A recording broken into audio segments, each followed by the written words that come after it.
It was a normal Tuesday in Nairobi, the usual pace of the bustling city that had grown familiar to its residents.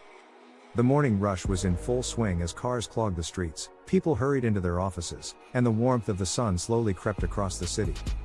In the heart of the business district, Jubilee Bank's main branch stood tall, its glass facade gleaming in the early light. Inside, the bank employees moved with routine precision, as they prepared for another busy day. At 9:15 a.m., everything shifted. 5 men walked through the front doors of the bank. They appeared at first glance to be nothing more than a few regular customers, dressed in suits or smart casuals, blending seamlessly into the environment. But there was something about their presence that felt different. The way they walked, each with a sense of purpose and confidence, was a subtle sign that they weren't just here to do business. No one suspected anything at first, not even the security guard stationed near the entrance.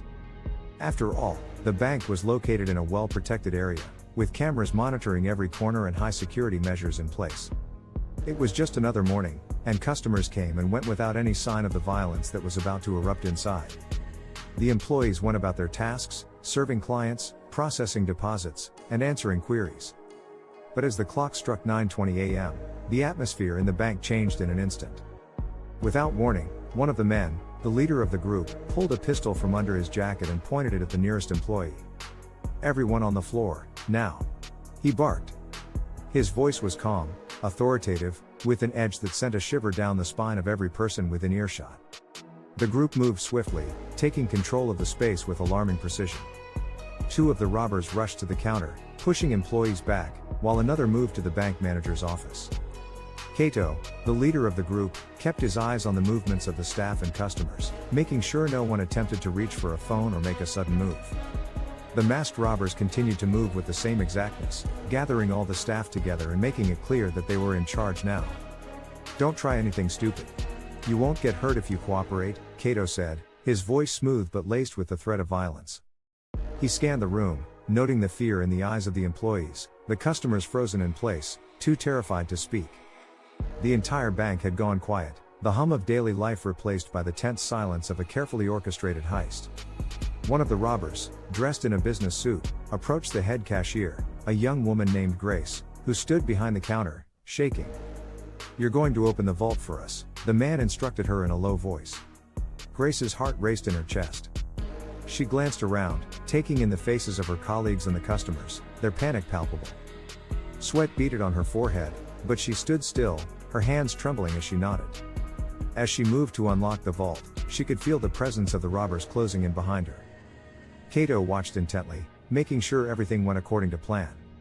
He hadn't expected the bank's silent alarm to go off, but someone had triggered it. The question was, would the police arrive in time? Meanwhile, Grace worked quickly, trying to calm her nerves. She could hear the quiet murmurs of her colleagues, their breaths shallow, their faces pale.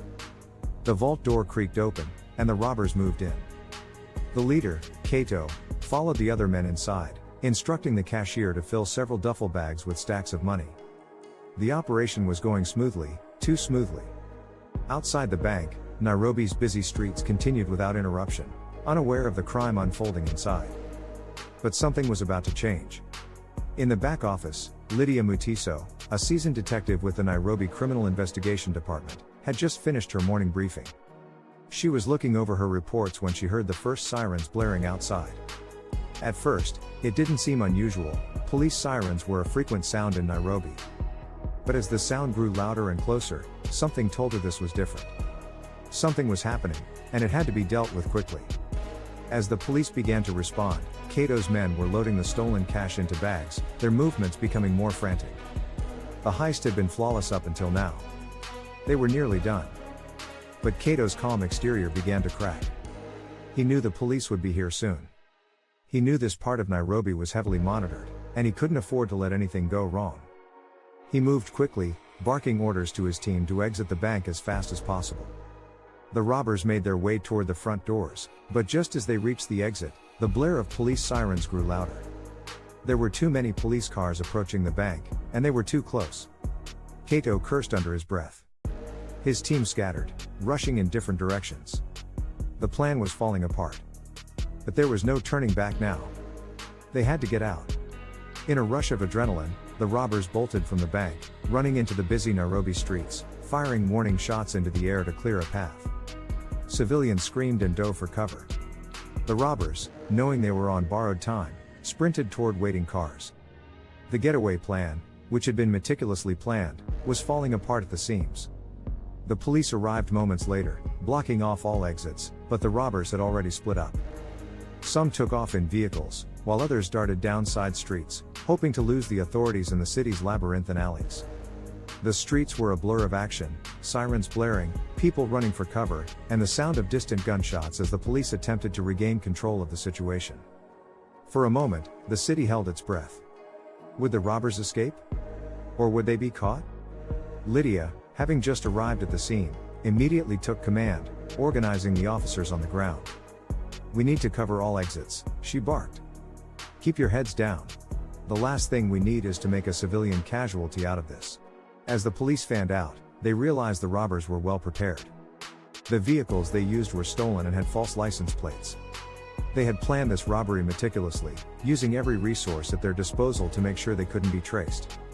But Lydia wasn't about to give up that easily. She knew the robbers couldn't have covered all their tracks. The next few hours were a blur for everyone involved.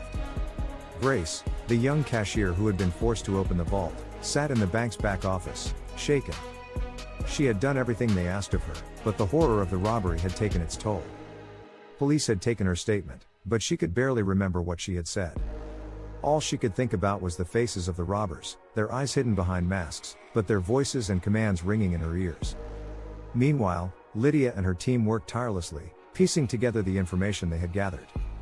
They combed through security footage, spoke with witnesses, and checked every lead. It wasn't until late in the evening that they made their first break. A traffic camera had caught sight of one of the getaway vehicles as it sped through the city.